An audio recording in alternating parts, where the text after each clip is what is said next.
beneath the golden spires and sacred chants of Indian temples, there lies a quieter force, still, reflective, alive. The temple tank, not just a water reservoir, but a liquid field of memory, vibration, and life. For centuries, devotees believed bathing in these waters cleansed the body and purified the soul. But what if this ritual was more than faith? What if it was frequency science disguised as devotion? Every ancient temple was built as a living circuit. The sanctum was the power source, generating sound and vibration through chants, bells, and mantras. The temple tank was the grounding system, absorbing, storing, and radiating that energy through water. Water, after all, is not just H2O. It is the most sensitive medium known to nature.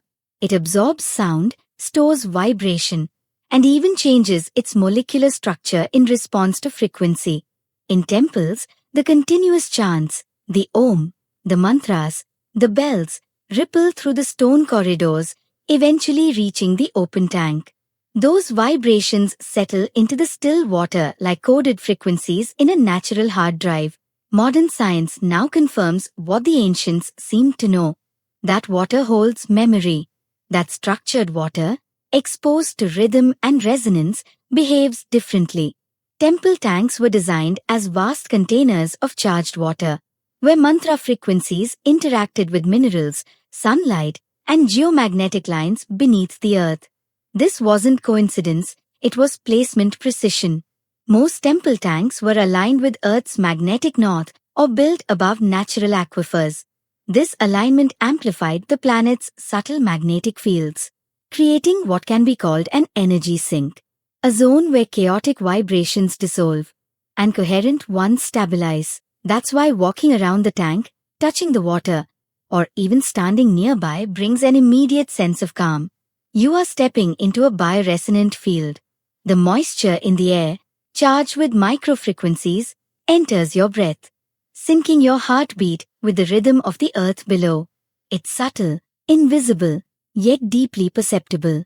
Your nervous system responds before your mind even notices. In yogic science, water is said to influence prana, the life current that runs through every cell. Still water stabilizes prana. Flowing water activates it.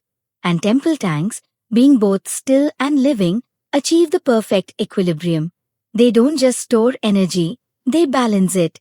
That's why rituals involving temple water, from purification baths to sprinkling and circumambulation, were never about mere cleanliness. They were energetic resets. When one dips into the tank or touches its surface, the human biofield, a complex web of electromagnetic activity, comes in contact with a body of water charged with coherent vibration.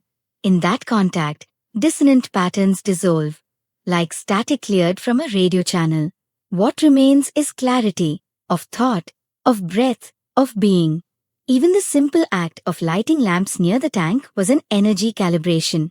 Fire releasing ions, water absorbing them, air dispersing them. A complete elemental cycle, engineered for harmony. As the sun rises, evaporation begins.